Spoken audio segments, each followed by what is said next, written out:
नमस्कार दोस्तों, online learning steno channel में आप सभी का स्वागत है। 80 शब्द प्रति मिनट की गति से संपादकीय डिक्टेशन शुरू होगी 3 सेकंड बाद।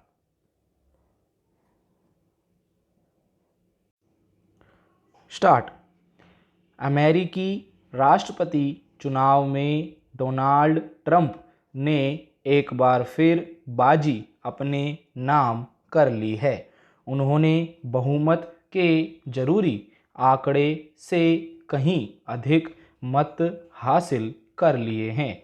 सर्वेक्षणों में नतीजे डेमोक्रेटिक उम्मीदवार और उपराष्ट्रपति कमला हैरिस के पक्ष में जाते दिख रहे थे, मगर मतदान के आखिरी दिन कांटे की टक्कर नजर आने लगी। ट्रंप को उन 7 राज्यों में भी बढ़त हासिल हुई जो पलटी मारने वाले राज्य यानी स्विंग स्टेट माने जाते हैं। हालांकि ये नतीजे हैरान करने वाले नहीं हैं। डेमोक्रेटिक पार्टी उसी वक्त कमज़ोर पड़ने लगी थी जब ट्रंप के आक्रामक चुनाव प्रचार के सामने राष्ट्रपति जो बाइडेन अपनी अस्वस्थता के चलते शिथिल नजर आने लगे थे।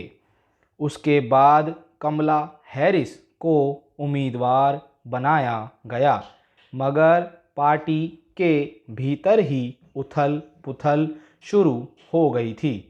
इस तरह कमला हैरिस को समय कम मिल पाया। हालांकि उन्होंने डोनाल्ड ट्रंप को कड़ी टक्कर दी और महिला मतदाताओं को लुभाने में कामयाब भी रही। मगर ट्रंप ने कमज़ोर अर्थव्यवस्था, महंगाई और अवैध प्रवासियों के मुद्दे पर बाइडेन सरकार पर निशाना साधा और उसका असर वहां के मतदाताओं पर पड़ा। हालांकि उन मसलों पर ट्रंप ने अपने पिछले कार्यकाल में भी बहुत आक्रामक ढंग से काम किया था।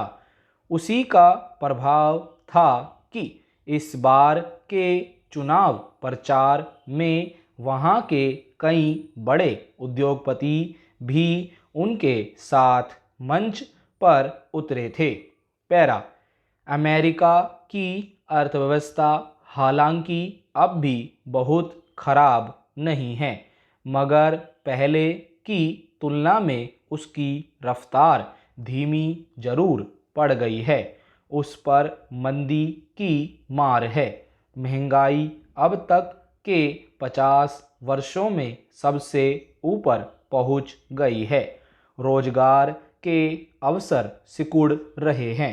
ऐसे में ट्रंप ने वादा किया कि वे 1 करोड़ अवैध प्रवासियों को देश से निकाल बाहर करेंगे। उन पर करोड़ों डॉलर खर्च हो रहा है, तो वहाँ के युवाओं में नए अवसर की उम्मीद जगी। पिछले कार्यकाल में भी उन्हें युवाओं का भरपूर समर्थन हासिल था। इसमें कोई दो राय नहीं कि ट्रंप आक्रामक ढंग से प्रशासन चलाने में विश्वास करते हैं और आर्थिक नीति तथा विदेश नीति को लेकर उनका रुख स्पष्ट है।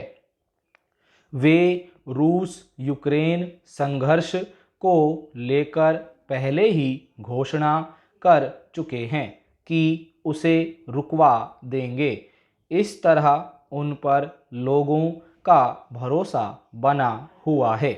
हालांकि चुनाव प्रचार के दौरान उन्होंने जिस तरह कई बार राजनीतिक और लोकतांत्रिक मर्यादाएं तोड़ी, उसकी भरपाई वे कभी नहीं कर पाएंगे।